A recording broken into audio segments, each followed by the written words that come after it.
These guys are ridiculous. These guys are ridiculous. Now, how about them damn Celtics? And we are back with another episode of How About Them Celtics. Sam and I are here recording on, what day is it? It's Monday. Sunday, Monday. My brain is so unbelievably frazzled. Monday, November 13th. We're recording the bulk of this episode before Celtics-Knicks later tonight. I will be recording with probably either Cam or Bobby Kravitsky. Or me. Or Cam, or I'm going to be you. up. If you're going to be up, then the post-game pressers might fuck me, but I plan to try and be up after we're done with this. I'm going to sleep. Sure. And I'll be here for pregame. You guys will have seen me on pregame. That's a guarantee. If you're up, and we'll be ready to rock. But we're recording the bulk of this episode now. That said, we are obviously going to start with the most relevant news, so we can just jump right over and throw it to me and no. Sam, maybe the winner. You gotta pick the winner. Yes, thank you. We should do this beforehand. We'll be rocking with Incognito for the early portion before we send it over to Celtics-Knicks, and picking this episode's winner of the $10 e-gift card. So we had 10 entries today. This is a record high. So thank you all for joining in. Make sure to comment again on this podcast. Comment what's poppin' with your comment. It can be a part of your full comment. It can be the only thing in your comment. But if you comment what's poppin' on this video, you'll be entered to win a $10 gift card to Incognito, which, if you're unaware, is some great flavored popcorn. And I did get my Incognito today. Shout out. You fucked up, by the way. Worth texted me. He's like, I gave Jack his Incognito and he let me have a bag. I was like, oh, what flavor? He was like, yeah, I gave him, or he gave me the Perfect Storm, which is a fire flavor. It's peanut butter chocolate. Yeah. Oh, I should have taken. You should have given him like Newport cheddar or something, because I let him pick. No, I let him pick. He did me a favor. I said, pick any flavor you want, and I'll. Then he picked. I mean, he did an excellent job picking. Good for him. Good for him. Nah, shout out Wirtz. Wirtz the legend. So appreciate him for delivering it to me. You said you fucked up, and I thought you meant like I did something wrong, like on the podcast. I panicked for a second. I was like, whoa. No.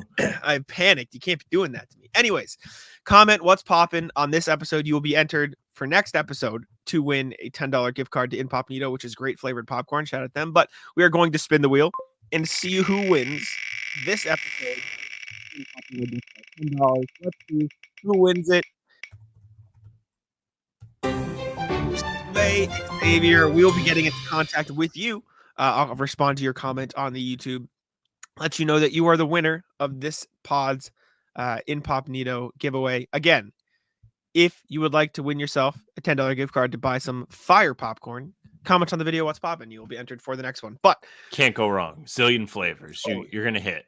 All of them I've tried have been hits. Phenomenal. But without further ado, let's jump on over to the Celtics-Knicks review. And thank you to our past selves for throwing it over to Jack. And once again, I am joined by Cam Tabatabaie of the Celtics Lab podcast. And we are here in the garden still. So if you're hearing any audio, it's because we were just sitting in the garden instead of in a back room. So you can get some ambiance, I suppose. After the Celtics took down the New York Knicks, it was a pretty convincing win for the Celtics, 114-98 win. It was a close game up until, what would you say, Cam? The fourth quarter is really when they kind of blew it out of proportion. Middle of the third, you could see that the Celtics were going to pull away with it. I mean, they outscored the Knicks 32-23 in the third. Once the threes started falling for Boston, it was game over.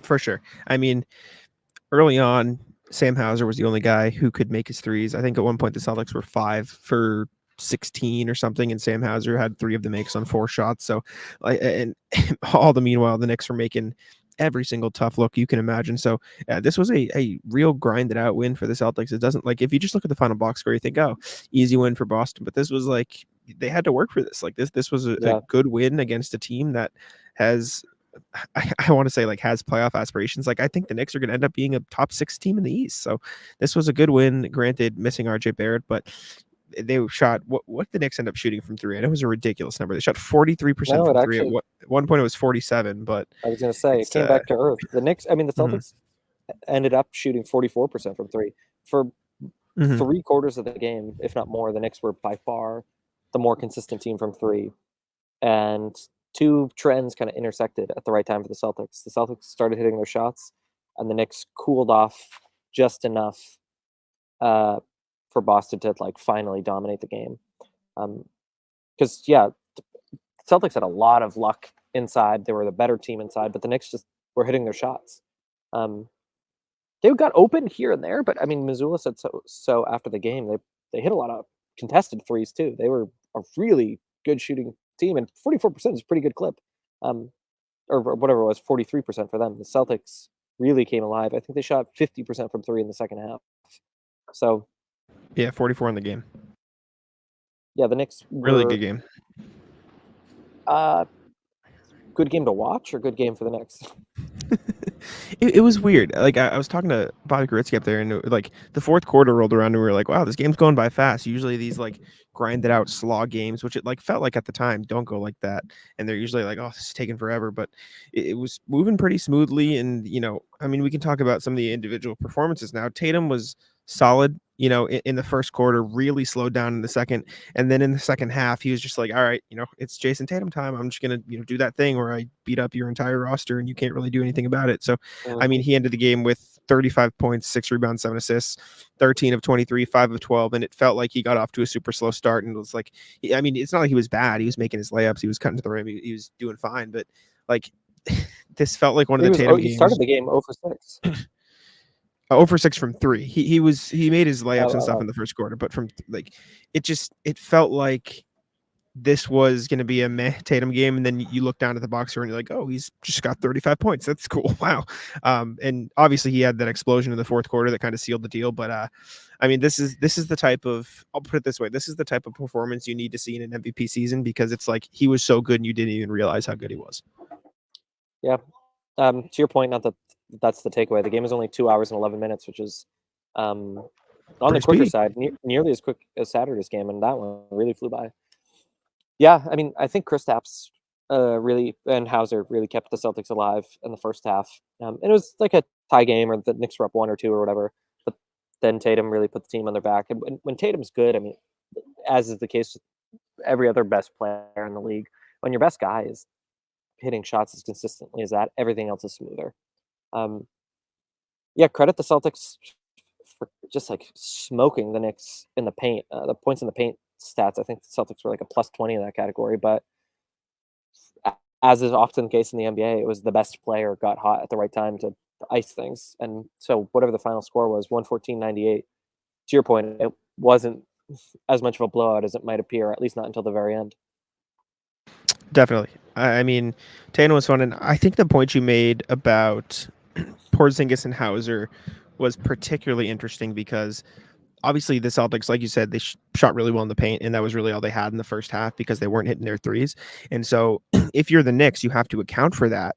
And when the Celtics aren't hitting threes, that defense works. And so for Hauser and Porzingis to be that effective from 3 in this game, kind of like, if they weren't hitting their shots, I'll put it this way, then the Celtics probably would have been down by 10 at halftime instead of 1. Like those guys being able to lock in and nail their threes when it mattered was huge. The floor spacing was much needed because the Celtics stars weren't hitting their shots. Derek White had a particularly rough game from 3.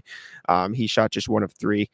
Drew Holiday turned it around, but he wasn't shooting great in the first quarter. He came alive after he saw one go down. Jaylen Brown 2 of 9, and then Jayson Tatum started 0 of 6 from 3. So having Hauser, who came in and shot 3 of 4 in the first quarter and a half, ended 4 of 6, and Porzingis go 3 of 6 from deep, like that floor spacing really stretched the Knicks defense thin.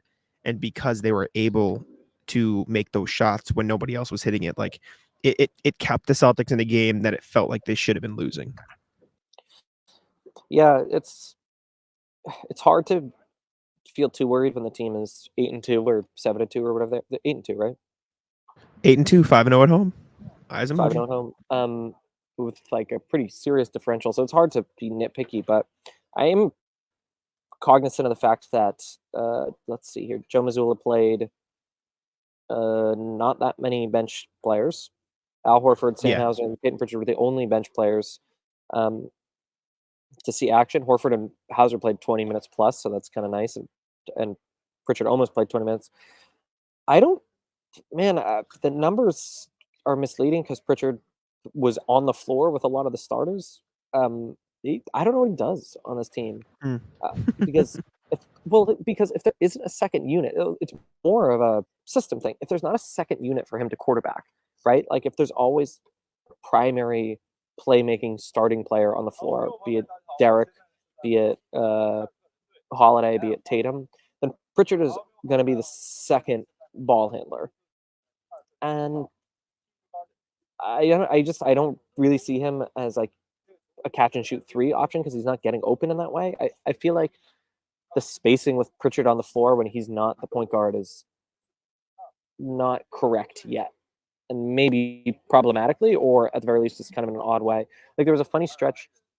I almost said something out loud because we were sitting together at this game again, where it was like 4 or 5 plays where not only was Pritchard not doing anything, he was like often in the wrong spot. But then he got this like bunny layup because he cherry picked and the Garden went nuts. And so it kind of like the narrative looks like, oh, Pritchard, he's out there with the guys and like he's really adding to it. But I think that's kind of misleading. I agree. It's still a little bit awkward with Pritchard out there. I mean, especially when he's not hitting all of his shots. He shot what tonight? 1 of 1, but it just feels like his I don't want to say his confidence isn't there because he's a very confident player, but it feels like he needs to see a few go down, like a couple games where he shoots like 3 or 4, 4 or 5, and he like gets in that flow, and then he can play off the ball a little bit better. But I thought he was fine. I think like we talked about last game, Sam Hauser emerging as like a really really good bench role player. Like he even before his shot was going down, like he went through some early season struggles. He was playing solid defense. He was rebounding the ball pretty well. He was like a nice connector. Joe Mazzulla had a funny quote after the game where he was asked about Sam Hauser's defense by Justin Turpin of WEI, and Joe goes, "Yeah, he's actually a better defender than most people realize. I think he's underrated, but if I say why, then I'll get in trouble," which is like just funny as hell. But Sam Hauser's defense is like legitimately good, like defense, and part of it is they attack him, and so it gives him an opportunity to be good. But like he's just a solid defender, which is a huge development for a guy who you're like, oh, he'll shoot his threes, but maybe you have to make up for it. But like if he's effective on the defensive end, then he's just a solid like bench player that can give you 20, 25 a night. Like that's significant. Yeah, and one of the things that I've observed is, like Marcus Smart and Drew Holiday, their defensive instincts are so polished. So like the ways that they make plays, I mean, it was correct to call Marcus Smart the Cobra because it was so smooth like a snake. Yeah.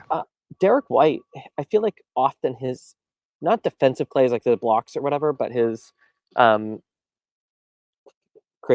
Jack is getting in trouble with the Garden staff.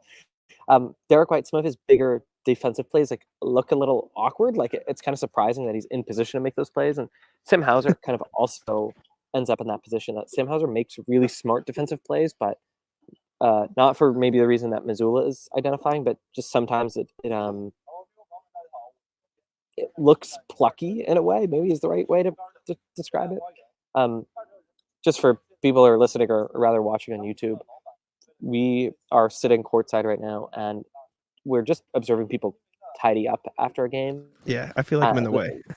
No, you're not in the way. What I was going to say is one of the things that I find remarkable being here after games is just how many people it takes to put a Celtics game on.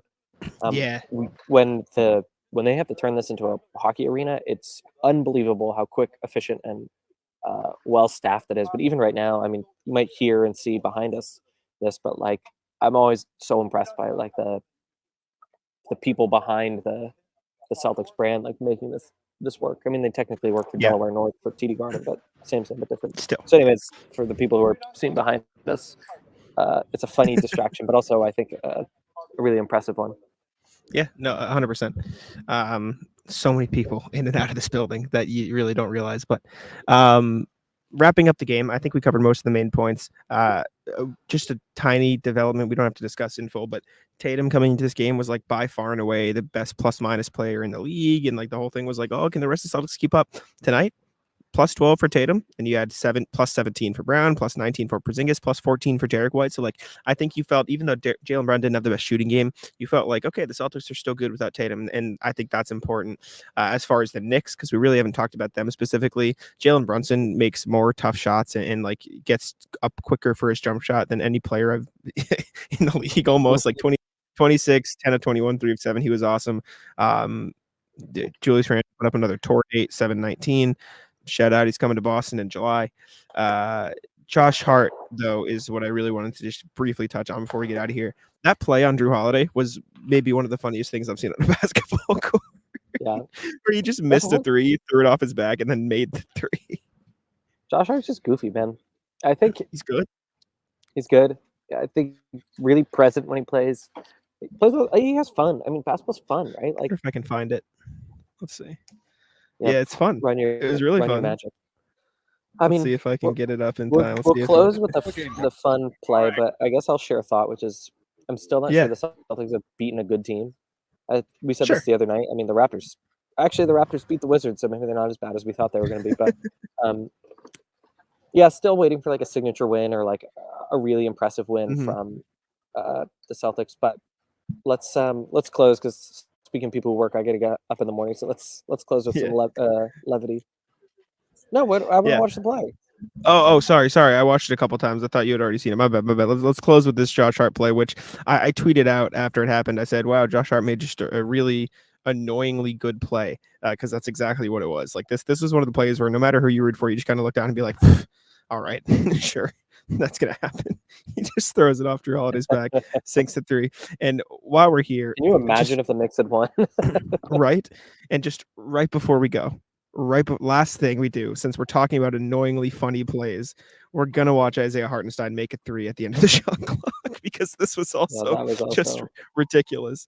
Tatum's like on him. He's like, "Oh, this guy can't shoot. This can't shoot. I got him. Psych!" And he just banks it. And at this point, it was particularly frustrating because the Knicks were like on a little run, and the Celtics didn't look good. But, anyways, thanks for joining me once again, Cam. Another solid win for the Celtics. Drew Holiday was good. Everyone was good. But we'll throw it back over to our past selves. Adios.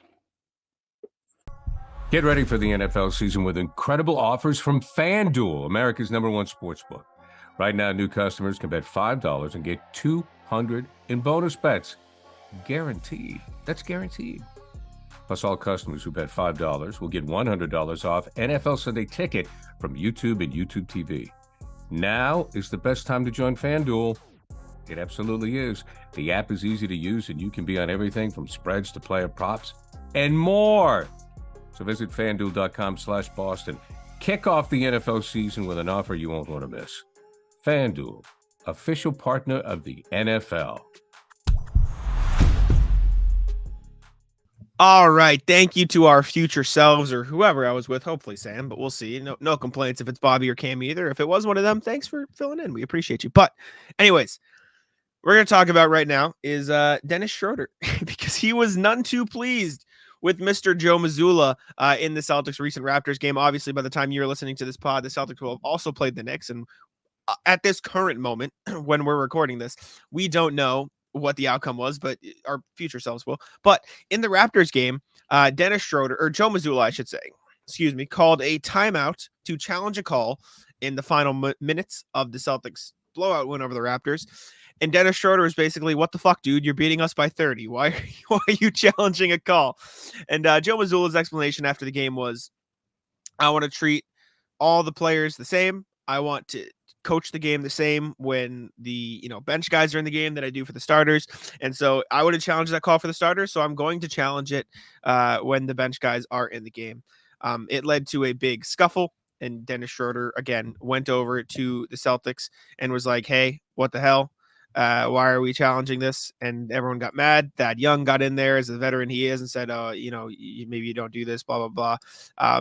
This ended up, I think this is about what it was. The out of bounds call here. They gave it to the Raptors, and Celtics thought it should have been theirs. But Joe Mazzulla hit the green light, and the Raptors obviously down by 30 at this point.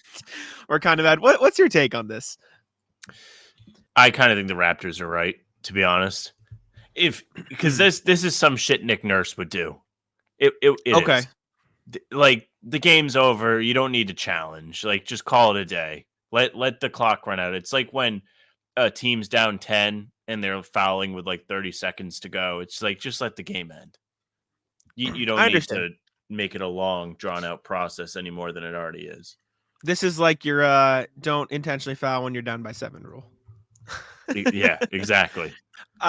Cedric Maxwell was asked about this, and he said, "If I was a player, I'd hate it, but like I understand why Joe Mazzulla did it, and I do understand why Joe Mazzulla did it. Like, you do want to make your bench, like if you're O'Shea Brissett and he doesn't challenge, he's like, we're down anyways. You're like frustrated. You're like, it didn't go out of me though. Like I'm playing for my minutes. I am playing with the minutes that I'm allotted and the chance that I'm getting. So like let me I want the same treatment. If you're Joe Mazzulla, you're like, you know what, you're right. They're all my players. I want to, treat the game the same and coach them the same as I coach everybody else. But like you also said, if I'm the Raptors, I'm like, what the hell, man? Like, fucking end our suffering. My response, though, which I tweeted, solution, food for thought, don't lose by 30. If you don't want to get mad in that situation, maybe just be better. Maybe don't suck. Thoughts? Right. Yeah. Don't suck is a good one. It's good advice. I wish, and I'm pretty thankful that the Celtics have taken it so far this season. They haven't sucked. Mm-hmm. And they haven't been in a situation where the opposing team has challenged while they're down 30. With that being said, kind of a rap move by Mazzulla. I hate to not take his side. Sure. Rhode Island guy to Rhode Island guy. Just maybe don't do that. Maybe don't prolong the game out on that. Anything that prolongs the game when it's a massive blowout, don't need it. Yeah, I understand that. But whatever. I get why you did it. Anyways, next thing we have is Kristaps Porzingis, who anytime we talk about Kristaps Porzingis, or most times, it's going to be because he is smiling like an idiot. And this quote gives off these smiling like an idiot vibes. Absolutely does. Per J King, Porzingis doesn't give a shit about his stats. He said, doesn't really matter for me. As long as we're playing the right way, we're making the right pass, we're shooting open shots and doing the right things. It doesn't matter. With this kind of talent level, it doesn't matter who takes your shots. It just has to be the right play. Honestly, for me, as long as we're playing the right way, it doesn't matter if I get those shots or not. I just enjoy drawing attention. If I'm setting a good screen for my teammate, rolling and drawing more attention, and somebody's getting an open three, I love that. I love those kinds of things. For me, it doesn't really matter as long as we're playing the right way, which he just said the same thing like 7 different times in 7 different ways. I realized just grinning ear to ear. Yeah, but I mean, everything you've heard from Porzingis to start the season has been, dude, these guys are just so good, man. Like, they're so open. This is sick. He is the rescue puppy. He's like, I can't believe my owner doesn't kick me anymore. It's crazy. Like, he's just out there. He's willing to take 4 shots in a game, even though I think they lost that game. But neither here nor there. Oh, wait, no. They won against the Nets when he took 4 shots. Yeah. When it's for the good of the team, what does he care? I'm glad that mentality has seemingly made its way through the rest of the team. I know Tatum and Brown have averaged near 20 shots per game, but regardless, their attempts are still down from last season, so they are making a sacrifice. Drew Holiday hasn't been someone that you've been watching games being like, damn, he's really forcing at least more than one time. Like maybe one game you're like, terrible, not great. But Derek White, same thing for him. He's just taken that role his whole time with the Celtics and been a fitting player, and when he's needed, he's stepped up. But usually he just does whatever job. He's a shapeshifter, and he doesn't need the ball. He doesn't need to score. He doesn't need all the stats to be happy. The wins keep him happy. The wins keep the rest of the guys happy. Even the bench has done a good job at filling their role, despite not necessarily being efficient at it. But somebody like Sam Hauser has really taken a leap in the last week or so in terms of making his shots. He was the last 5-6 games. He's shooting like 45-50% from 3 in that range. After starting the season. Same thing he basically did, shooting 20% from deep over the first 3 games, I think it was. He was terrible. Pritchard has kind of come along at least a little bit. He hasn't been great. We haven't seen like back-to-back great games from Pritchard, but the shot hasn't been there, but he's impacted. He's broken through a little bit.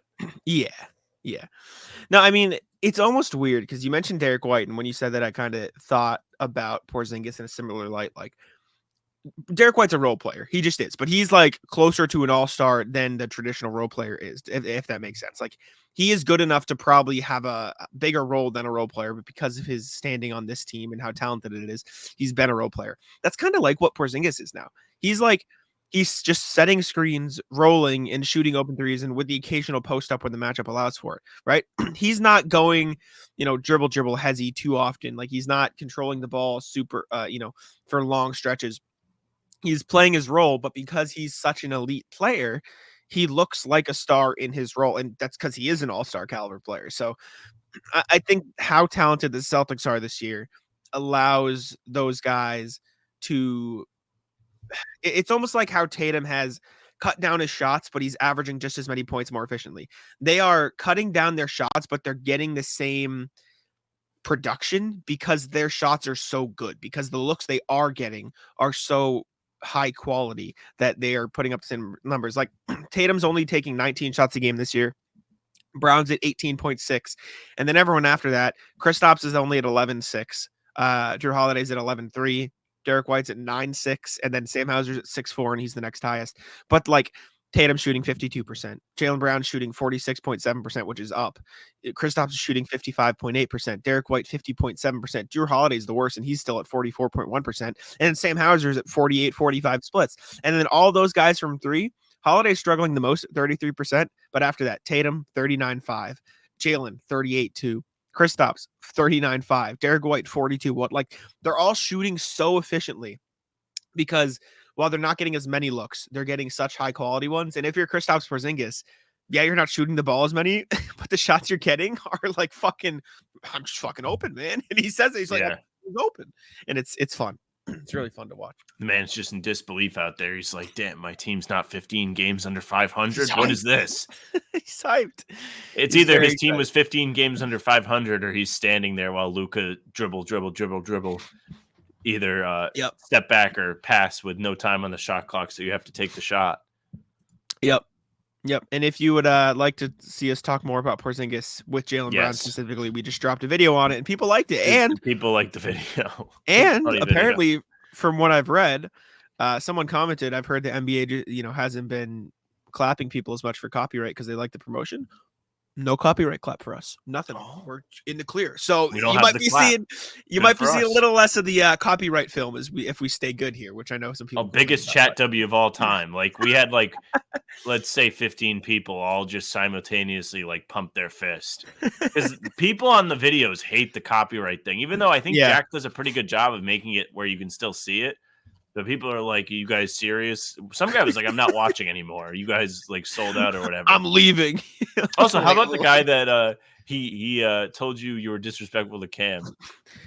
Just give me a break. He's like, good podcast host. See this? And then he commented something very nice on. No, he was back. He came back for the Porzingis video, but he's not afraid to let you know if you're not doing a good job. So that means his Kristaps good job comment is even more valuable. He's not. You want to know what I was doing? I was just checking the time so I wouldn't miss my trains. I wasn't trying to be rude. I was just trying to keep track. Anyways, Kristaps. People don't like that. I see other podcasts where I've seen people trash hosts for being on their phone. I'm on my phone every once in a while. People don't trash me. It's funny. I have the privilege. Jack does not. All the time. If I'm on my phone, I'm usually looking at something on Twitter, though. In fairness to me, that's why I don't complain because it's normal. But I'm trying to get information. The one time I'm doing it. Nah, we appreciate you. Thank you for tuning in. Next thing we have is Jaylen Brown on Kristaps Porzingis. Apparently, they live in the same building. This came out today from Jaylen. And he said it's been nice getting to know him. And he said he's always winking at people. Like, what are you winking at me for? But you can see it with their chemistry on the court, which, again, we just did a video about. But Kristaps just seems like the most interesting character. He's just Porzingis just a 7'4" clown? Yeah, I bet he can juggle. It's weird because their personalities, I wouldn't have guessed that Jaylen Brown and Porzingis would be these tight knit guys on the group. Not that they would dislike each other, but it just seems like they wouldn't be, my first pick for Kristaps to be best friends with. I might have picked, maybe Tatum is more it because he seems kind of, I don't know. It's funny to think of Jaylen Brown walking out of his apartment just saying a wink from Kristaps in the hallway. They're just at the apartment building playing Nerf hoops, and that's how they're really good at the pick and roll. They're just practicing on Jaylen Brown's door with the hoop on the top of it. That is crazy. Man. They live in the same building. I'm sure it was a recommendation, but it's got to be kind of cool. It's easy for them to maybe hang out. I know Jaylen said he got to know Porzingis quite a bit on rides back from the airport and practice facility, wherever they may be coming from, team related. So who knows? Maybe the Celtics should all live in the same building. Because if you had all 15 of them, the chemistry might be really, really good. It's pretty good now, but we talked about on the Porzingis video, imagine if Tatum was in the pick and roll with Porzingis dominating, how lethal that would be. If they all move in together, more Nerf, maybe you play, Cards Against Humanity, get everyone's sense of humor. Last time we heard about this, it was Kemba and Grant Williams living together during quarantine. That's true. That means it doesn't always work, though. Because, after the bubble, Well, it Grant worked played in the well bubble. in the bubble playoffs. Well, but it did after work for that, that the time. following season, Grant sucked and Kemba was hurt. Well, that does just mean maybe they have this. It's going to work really well for this year, and they just got to be really. Kristaps got to move out by the start of next year. Like it works. It's a finite time. Yeah, you don't want it. You don't want Jaylen Brown to get sick of Kristaps. Actually, that makes sense. Yeah. And if you really want to think about it, like the personalities seem kind of similar. Like Kemba was a big smile on the court guy, sure, but he did seem kind of serious. And of course, Grant is just a babbling idiot. So moron. I love him. Loving moron. Lovable moron. Yeah. But yeah. So it does. It adds up. I mean, who's next? Imagine Peyton Pritchard rooming with like Luke Cornett. Very serious, very goofy. Unironically, could see Sam Hauser and Luke Cornett living together. They seem like they would be good friends. The Celtics could market that instead of painting their court fucking green. They could just do a Big Brother, and they have all of them live in the same house, and then they can make money that way instead of having Nike shove alternate jerseys and courts down our throat. Yeah. Well, I have another quote. He said, "It's been a joy. KP is hilarious, funnier than you probably think. He's a good guy." So they're getting along well, which is good to see, and it's clearly translating to the court, which is even better to see. So shout out Jaylen Brown and Kristaps Porzingis. But we can move on and check in with our email. I believe we only have one today, but if you had to guess, Sam, I wonder who it's from. Who do we think? We just got a letter. Wonder who it's from. RJ. Ooh, RJ, yeah. What's poppin'? Why were the Jays in so late? Evening, guys. Nice to see a game where the Celtics won every quarter. I didn't know that. Good. Really, my only question is, why were Tatum and Brown in until 5 minutes left in the game? Did Coach Mazzulla want them to get some reps with Al for old time's sake? Kristaps was already load managing on the bench. Other than that, it was nice to see Pritchard have a mini Draymond game with 7, 6, and 4 line, along with Hauser making rainbows. We even got to see bench Al have his own Draymond moment at 7, 7, and 4. On an NBA note, any word on what kept Lillard out of the Orlando game tonight? Looking forward to the next Monday. Be well, RJ. Shout out RJ, getting the Twitter in there too. This is new. Mayor of there on Twitter. Follow legend. Follow RJ. Absolutely couldn't recommend more. But yeah, I don't know. What'd you make of them being in so late against the Raptors? Did you care? Padding. Shameless. Well, Joe knows Tatum is up for an MVP. Wanted to keep him in there. Jaylen was having this one. I think might actually be true. It's not even like satire. Like Jaylen's having a good game, back-to-back good games, and you've seen him struggle at times this season. You want to see him get as confident as he can get, especially going to the basket with the easy baskets he was getting against the Raptors. There was really if he's flying through the paint, I suppose you don't want him getting hurt. But why stop him? I guess if you're going to challenge. It's kind of on brand for Joe to leave these guys in. Yeah, sure. And also, they didn't play that much in the Brooklyn game either because that was back-to-back, and Jaylen sat like the whole fourth quarter. I don't even think he had to come back in. Yeah, so they ended the game with Tatum 34-06, Jaylen 31-01. So it's not like they played a ton of minutes in general. If anything, my honest opinion, and we've said this time and time again, the Celtics are lucky because their stars like to play. Their stars don't want to sit. Tatum and Brown don't want to sit. Like genuinely, as much as you laugh, it's true. Like they just want to play, which is not something Ben like Simmons is not the star player of this team. Exactly. Point for the Celtics. Exactly. Yeah, they actually like basketball. They just want to play, and so they're probably like, nah, let's stay in the game. Also, Tatum was a plus 42 against the Raptors, which is kind of fucking crazy. Again, stat pad. Yeah, well, that's not even a stat pad. That's just like they are significantly better with Tatum on the court. But I just think they like to play, and they were probably like, I don't want to be out. Damian Lillard, I think he's dealing with an actual injury. I just forget what it is. I think he twisted an ankle or something like of that nature. Let me see. A calf. He's got a calf. I think it's a strained calf or something. That's no joke, actually. I was going to say, if it's back spasms, that's the fakest injury ever. Like, I've never heard of back spasms. I think we've actually talked about this before. But Bradley Beal was out with back spasms, and he's on my fantasy team. And definitely a fake injury. Because he came back against the Lakers on Friday, and he looked good. So, definitely wasn't a real injury. They're just already load managing.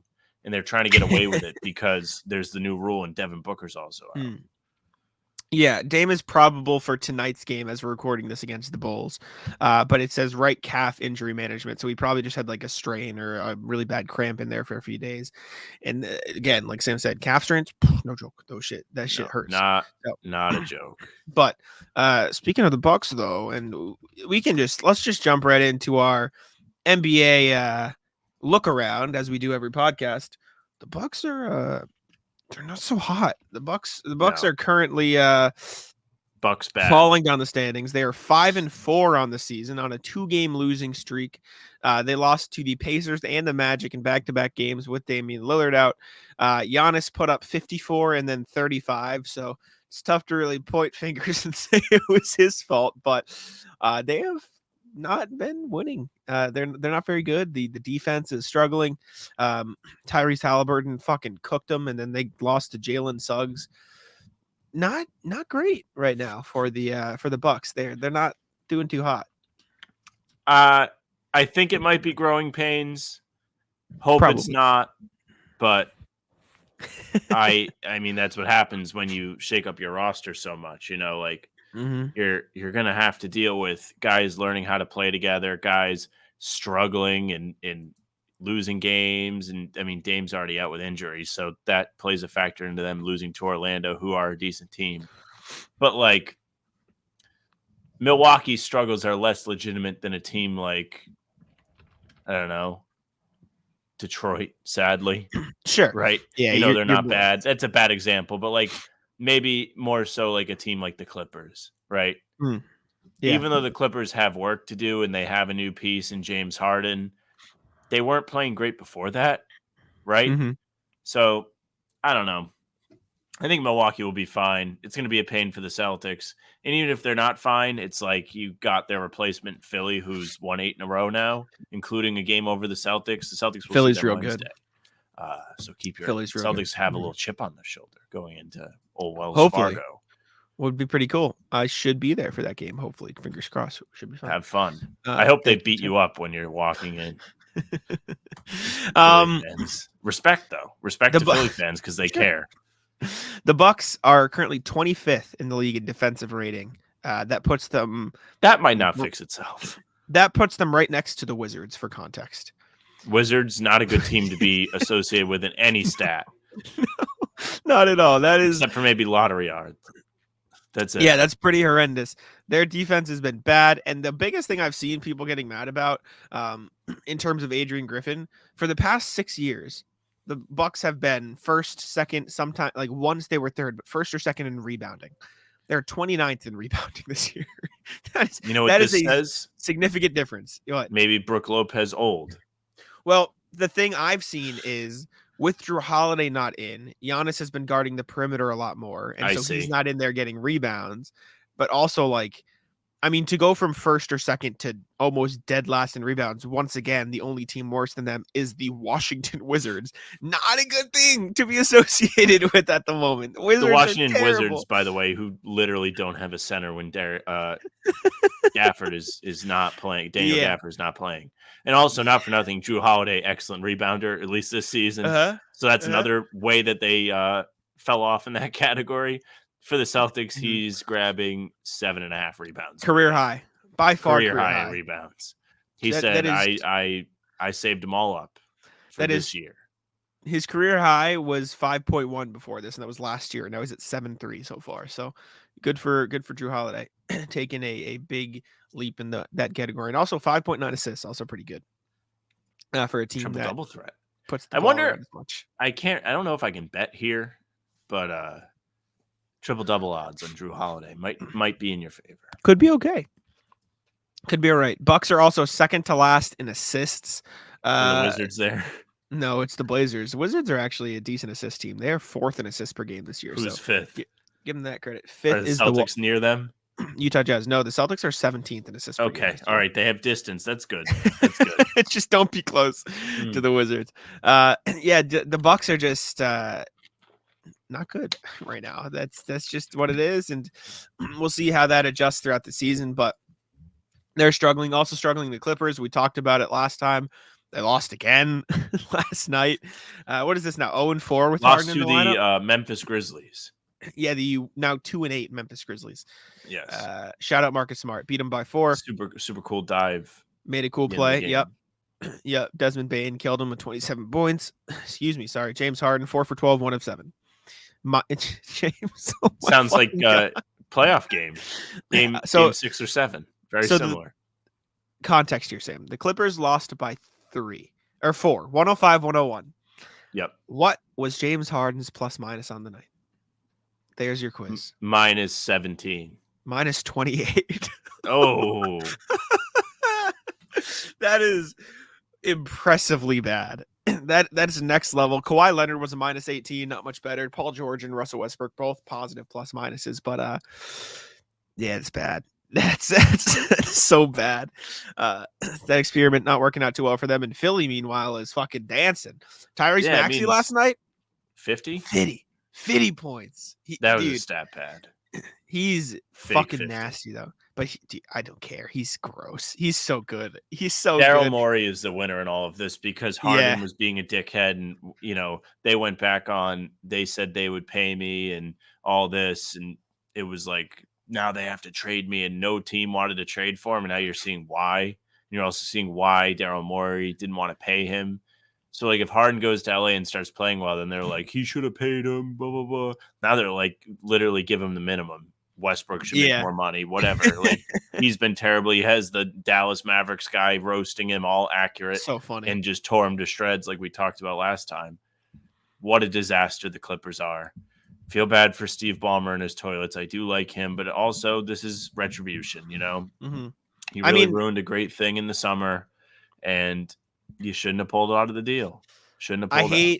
Hate giving the Sixers credit, but they're fucking good. They're really good. Maxey's so good. Embiid's obviously Embiid. The pieces fit. Like Batum's a fine player. Covington's giving them real minutes. Like the guys they got back in the Harden trade are playing well. D'Anthony Melton's good. Tobias Harris is finally settling back into that third option instead of being relegated to the corner, and he's shooting like 60% from the field. Like you said last podcast, if we weren't Celtics guys, I would be perfectly okay with like, yeah, cool, good for the Sixers. Like they're good, but you can't do it. And as much as you can dislike Nick Nurse, and I back it, I'm with you. He's like, the worst ever. He's just objectively a good coach. Like he just is. As much as he's a good coach, but he's annoying. I'll never forget that time you tweeted and you were like, "How can you not like Nick Nurse?" I know. And like I could like do a whole thread of reasons. It was not to like 3 Nick years Nurse. ago. It was 3 years ago. It's my bad. I meant as a coach. He's a good coach. And I've seen a lot of Bucks fans be mad. Like, how are we hiring? Why did this Bucks hire Adrian Griffin over Nick Nurse? That's something I've seen a lot. The funny thing is that somebody is doing a worse job than Bud, who is a moron. Yeah. Speaking of coaches, Ime Udoka could win Coach of the Year this year. Like the Rockets are really good.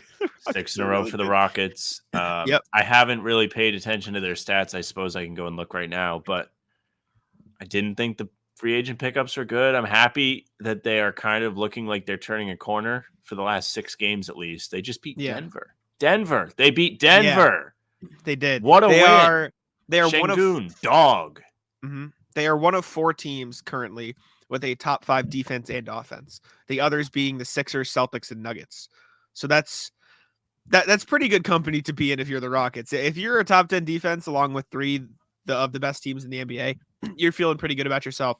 And Ime Udoka's been a big part of that. Yeah, Jeff Green had 15. But right now, Şengün is averaging 19.5 points, 8.2 rebounds, 6 assists, shooting 60, and then 25 from 3, but he's only taking 1.8 a game. So he's not really shooting them like that. Jalen Green shooting 41% from the field, but also 40% from deep. Fred VanVleet, not great shooting splits. That's never been him, but he's averaging 17 and 8 assists. I don't know. I haven't watched his defense, but he's an okay defender, and I assume he's playing well within Udoka's system. Dylan Brooks shooting 55-53 splits. Jabari Smith, 48-36. Jeff Green, 61-36. Jayson Tatum, even 50-43 splits. So they're just playing good team basketball right now. And respect. I mean, Ime Udoka has them rolling. So good for them. I do want to take a moment to talk more about Dylan Brooks. So Dylan Brooks, obviously, if you're brand new, you don't know about this, but literally everyone knows. In the spring, got absolutely clowned by everybody. Deservedly so. Yeah, like he didn't play well in the playoffs. He talked, and really it blew up in his face.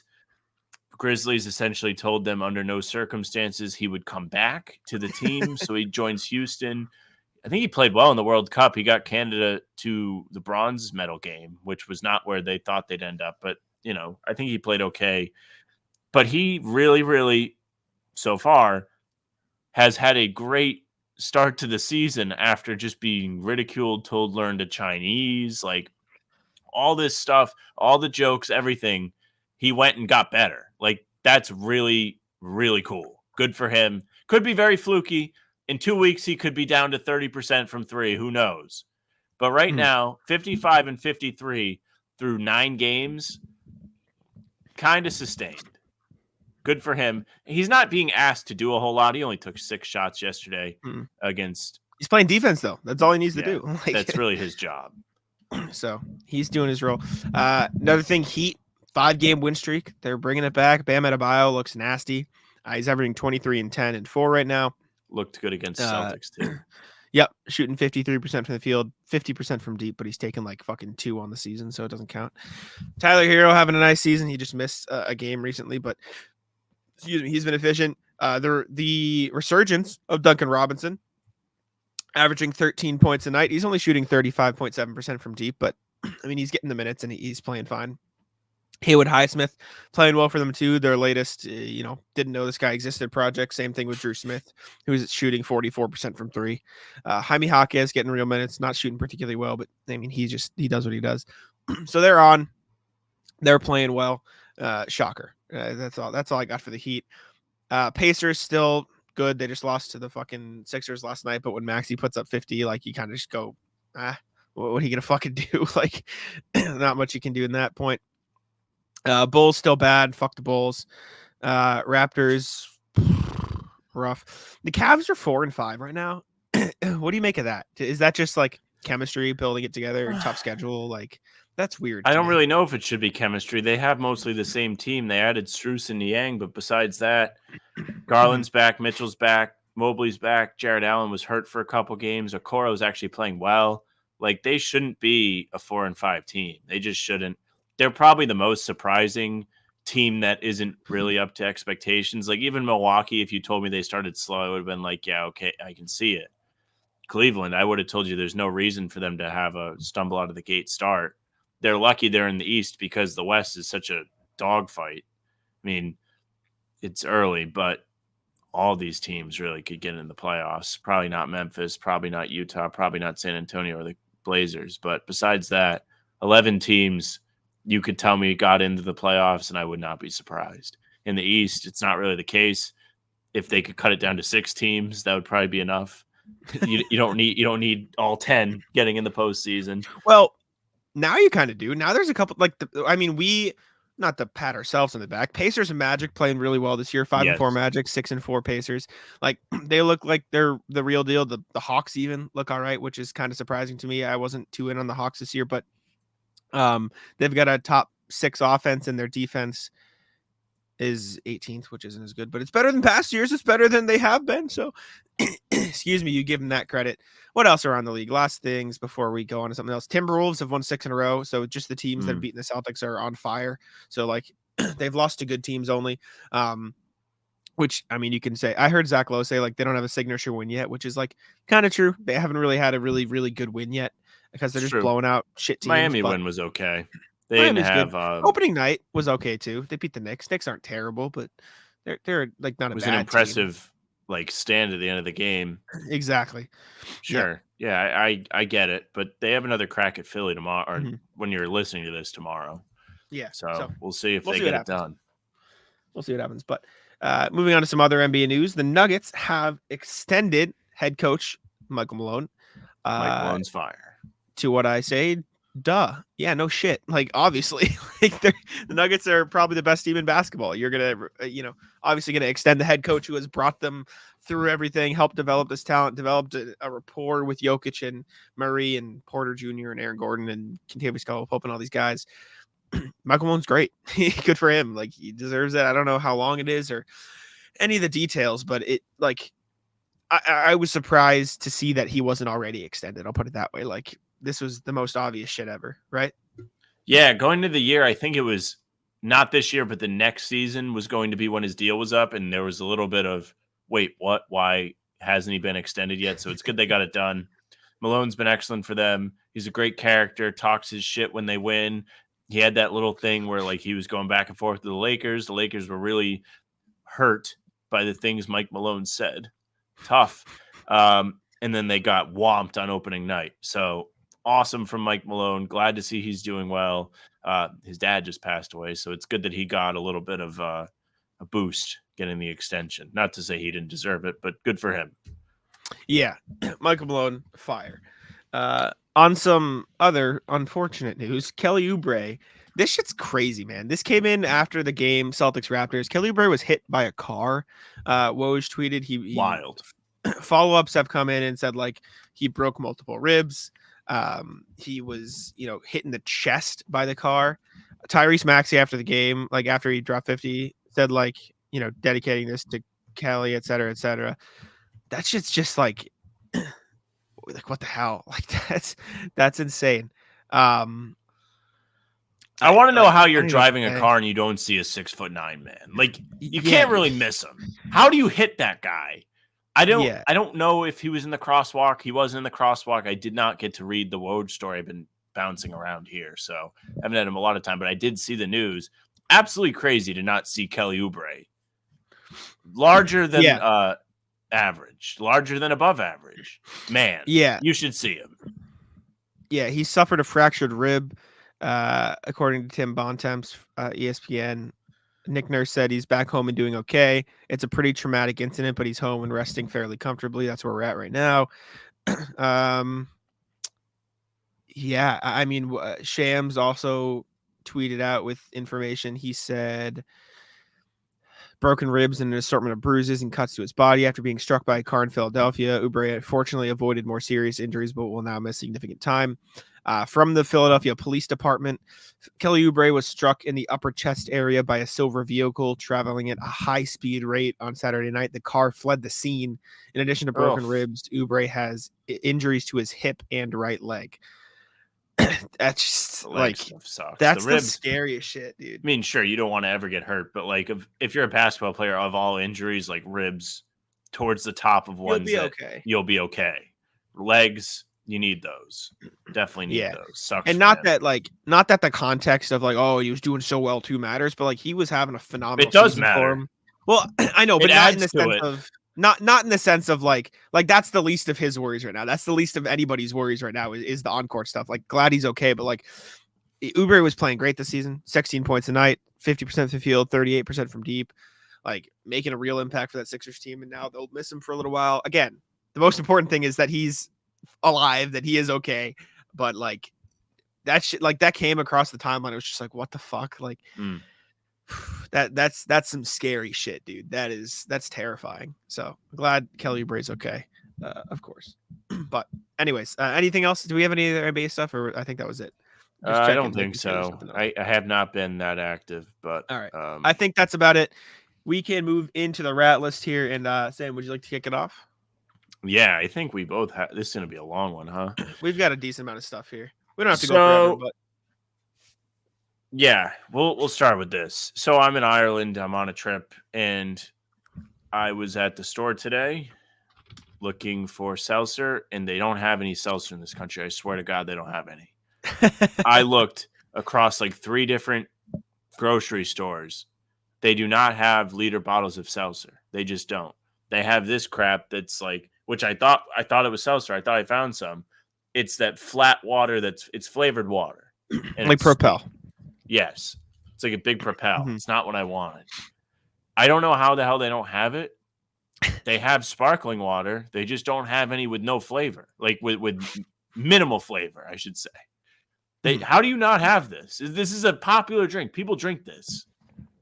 Maybe you don't drink this, but a lot of people drink seltzer. Yeah, I don't drink it, but that's okay. Yeah, that's tough. I'm not a seltzer guy myself, but I can imagine if you are a seltzer guy like you, not being able to have it, it's tough. Very tough look. In a rat list, these fucking bank motherfuckers who fucking me this morning. I was so mad. So this morning, I was called by a number and they were like, hey, there's a fraud charge like on your account, like blah, blah, blah. Do you want to fix this? Blah, blah, blah. I hung up. right? Because I thought I'm like, this is weird.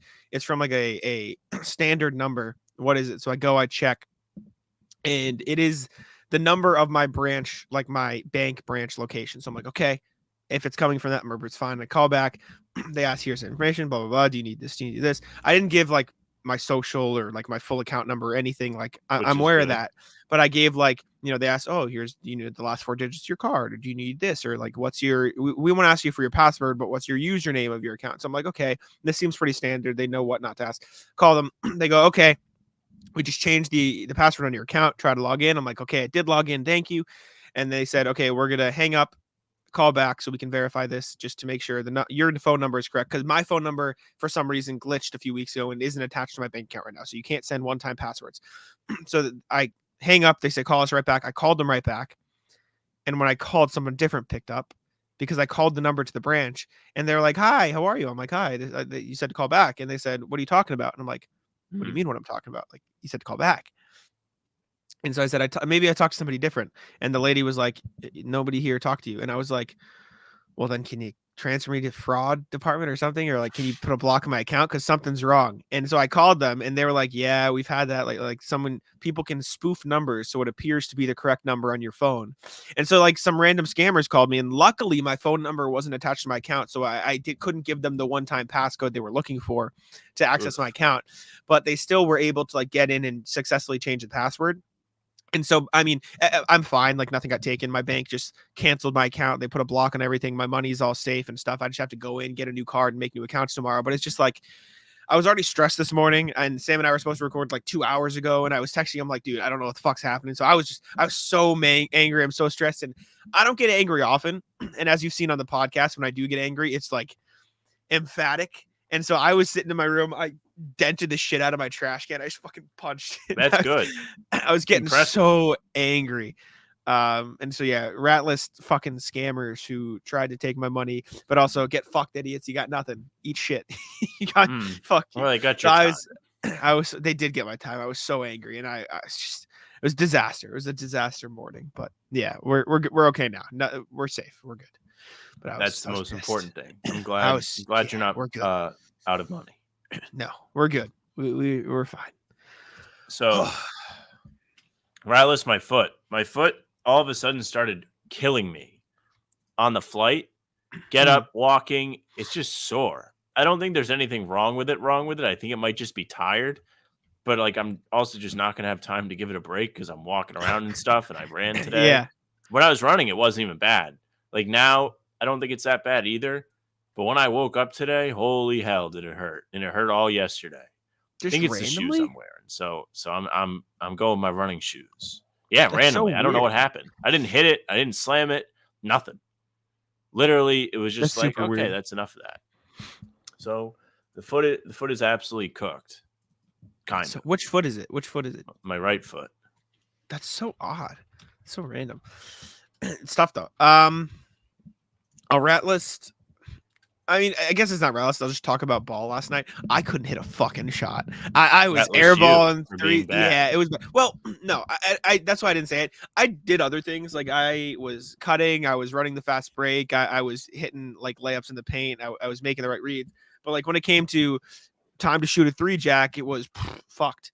Like anything outside of me going up and hitting, a layup off the glass, I couldn't make it. Like there was a little like 15-footer I had that was like a little put around air ball. Like I couldn't, for whatever reason, I just couldn't hit anything outside of layups. And again, I was playing fine defense. I was running the fast break. I was getting inside. I was cutting when opportunity presented itself, but I couldn't hit a shot, and it was very frustrating. Because we had an okay team. I just couldn't do it. So that's ratless there. That's tough, Jack. That's enough to make you not want to play anymore. Hang it up. Yeah, it was fuck you. Did you at least win? It was like a mixed night. We went like 500 on the night. Actually, no, that's a lie. We lost 2 to start, but then we run 3 in a row. So it wasn't bad. It was okay. Because I remember because we had to sit down. Do you think it could have been an undefeated night if you didn't suck? How much responsibility are you willing to take? No, and I'll explain why after. Okay. I had some teammates. Okay, good. Okay. Let's see. I have a bunch. I'm trying to. I mean, we could have done better if I had shot well, but we like one of the games we lost like 14 to like 6. Like it wasn't close. Like it wasn't like it was a 1-point game we lost. There was one though that we were down 3. We did the foul thing, miss. Tyler threw like this fucking heater of a quarterback pass without looking to me, and I just missed the 3, which would have brought us to within 1. And then someone got an offensive rebound, and I missed a 3 again. So that one's on me. I missed 2 threes, which is tough luck. But it is what it is. Yeah. All right. Rat list, Ireland. How the fuck are you Ireland and you don't have any Celtic stuff in your like sports stores? They have other NBA stuff. Like it's not like they don't like basketball here. They don't carry it. No. Like I go into like their equivalent of like, I don't know, Dick's Sporting Goods or whatever, because I'm just kind of wandering around, like looking at stores, like curious how things are here, etc. One of the only NBA jerseys that you could buy was a LeBron Lakers jersey. Now, Jack, would you? Tough. First of all, that's terrible as it is, but at least understandable. It's probably the most famous player on the planet. Now, Jack, would you like to guess who the other 2 players' jerseys that you could buy? Oh, okay. Would I be able to guess this based on like, is it like OG Anunoby because he's from London and it's close? No, it has nothing to do with that. Are they all stars? They have been in the past. Okay. Ooh, I won't take too long. I'm just gonna guess 2. I'm gonna go with. All right. Are they current players? Current players. Shit. Brandon Ingram. No. And then Kyle Lowry. No. Okay, so the only other 2 players that they had jerseys for in this store were Zach LaVine and DeMar DeRozan. Just, I guess the Bulls are a famous brand. And they had Ja Morant t-shirts. Is this like the NBA Store Ireland? Is that what it is? Or is it like... Not NBA Store Ireland. It's literally like their version of Dick's Sporting Goods. Like they have all soccer stuff, sneakers, like all kinds of stuff. But you can get yourself a nice Zach LaVine jersey. I wonder if it's like and Curry. They did have a Curry jersey. Okay. I'm sorry. Curry makes sense. Yes. I wonder if it's like the Bulls are just a very famous brand, which like also kind of makes probably sense. Because of Jordan, yes. That's so weird. But still weird. No, loser stuff. Selling Zach LaVine stuff to your fellow countrymen is a way to make your country a loser country. And by the way, from every informational piece I've listened to on this tour, it sounds like Ireland's a loser country. Kind of bad voodoo on the Celtics. Like every time they talk about wars, they're like, yeah, we lost. Some guy was telling us about wars, and he said moral victory. Moral victory. It's war. What? How is there a moral victory in war? I don't know. Isn't war just you surrender or you win? Isn't that how war works? I don't know, but they're like going through the country's history, and they're like, yeah, we don't win a lot of wars. I was like, what? Maybe it's because you're selling Zach LaVine jerseys. I'm not one for the international or geopolitical climate or whatever it is, but I'm pretty sure there are not many moral victories in war. Well, at least our country's not a crater. Good moral victory. At least the country didn't get fucking blown up. At least we just lost with dignity. It's war and all, but we tried. Somebody's gonna get upset with this, but it's funny. We tried our best. I'm gonna go back to the road. Good luck following that. I got a good one because I got pictures. Rat list. Okay, good. My sister got in a car accident, and I'm gonna rat list it on the podcast, and I got permission.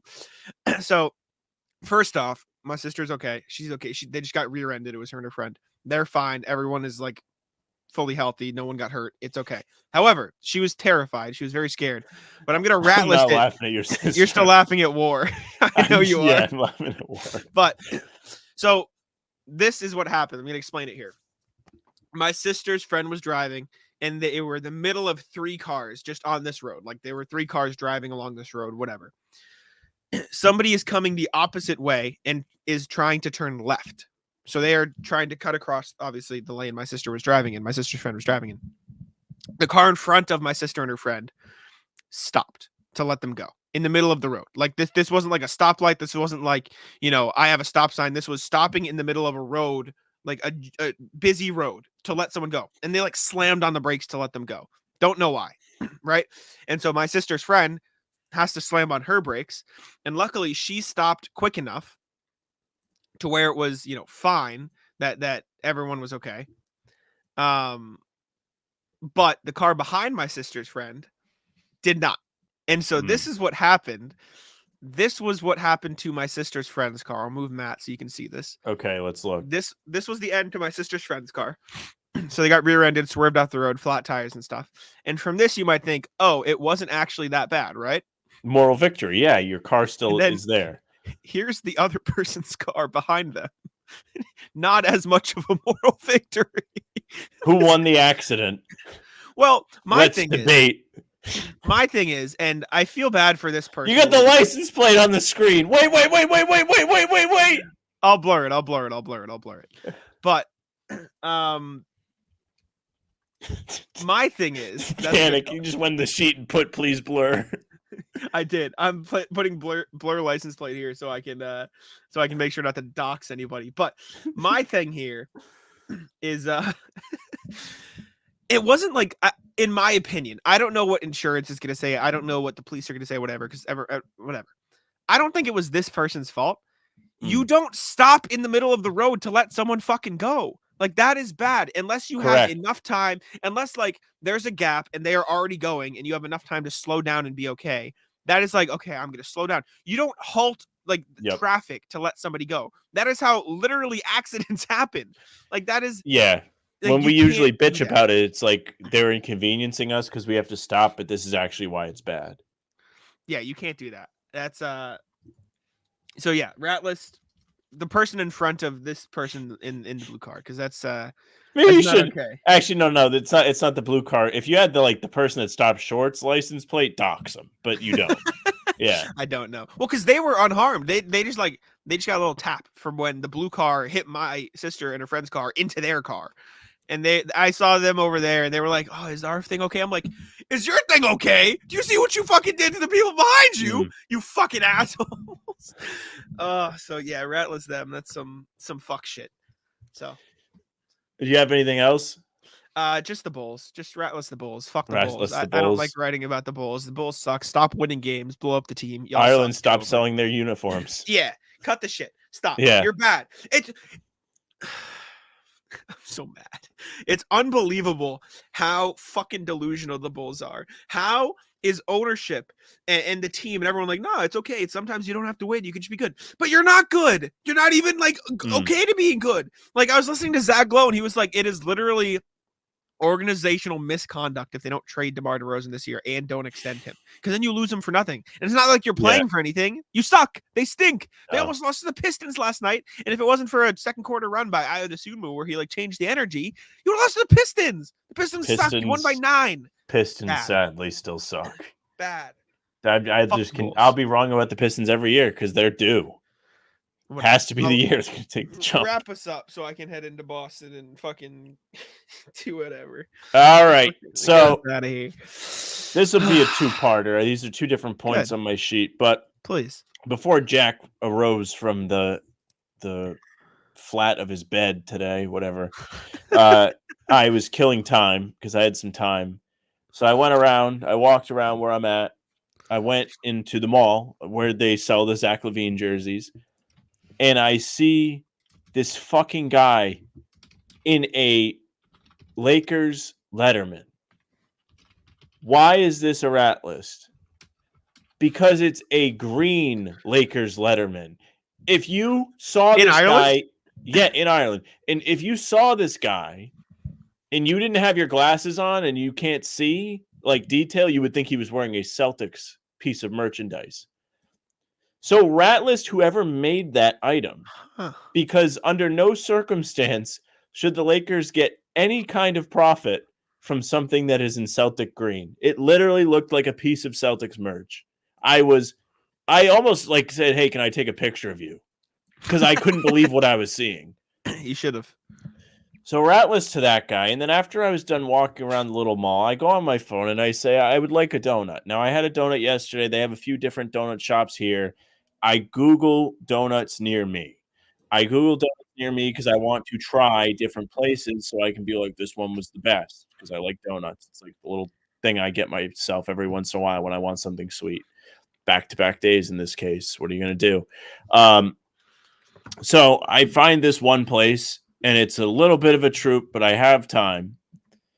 So I walk there. I walk across town. I walk south, to the south side of the town. Not that makes a difference, just across the river. Yeah.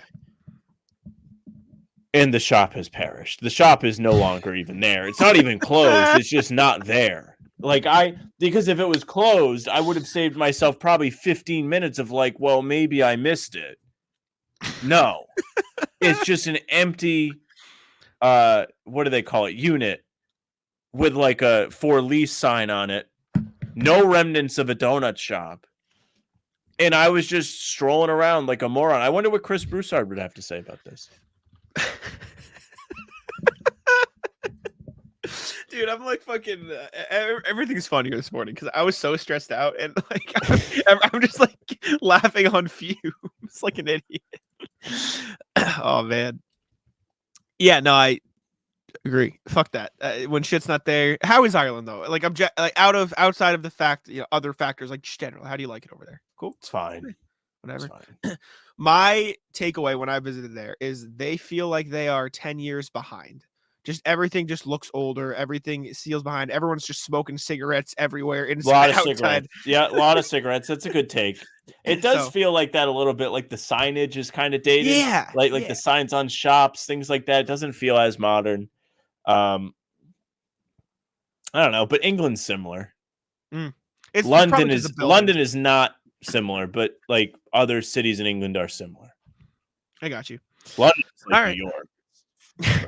Just a diesel hoss of a city. All right, we can call it there. Thank you all for tuning in to How About Them Celtics again. We're recording most of this before the Celtics-Knicks game. I will be here with hopefully Sam, maybe somebody else. We'll see what happens. But thank you all for tuning in. Make sure to subscribe to How About Them Celtics. A lot of nice video comments on our latest film breakdown. We might have to do that more now that the NBA has decided not to clap us for copyright. I appreciate the appreciation for our breakdown of facial expressions. Yeah, we enjoyed. Meme video breakdown, which was fun. But yeah, thanks for tuning in. Make sure to leave us ratings on Apple and Spotify if you enjoyed. Subscribe to How About Them Celtics. Leave a comment. What's poppin' if you'd like to be entered in a chance to win a $10 gift card to Incognito. Shout out to them. Thank you very much. And yeah, let Sam take it out. Hey, thank you very much for listening or watching. If you're watching, make sure you subscribe to our YouTube channel. You can hit the notification bell there so you don't miss any of our daily uploads, a film breakdown, a full-length pod, anything else we decide to do will be here, as well as our pregame stream. So make sure you come out for those. Those are a lot of fun. A lot of people in the chat. We had a blast the other day. What was it? At the airport. Jack was standing for the national anthem on stream. Just a nice look at the zipper of his pants. And then it was a blast. So come out for them. You can also find us on Spotify and Apple, like Jack said. Follow us there. You can leave a 5-star rating, say something nice. You can follow us on socials at How About Them C's. That's Twitter, Instagram, TikTok. Facebook is just the name of the podcast. A lot of people have been coming over there. You can get our pregame streams there. Leave a like. Do it. You can follow Jack on Twitter at JackSimoneNBA. Just posted an interview he did with ESPN's Cassidy Hubbarth at Friday's game against the Nets. That was pretty cool. He got to do that. Make sure you check it out, say something. And I think our tri-weeklies will be there too. So read those. You can follow me on Twitter at Sam LaFrance NBA. That's it for us. Bye. Taco. Come on. Taco's having some fun here. That is bogus!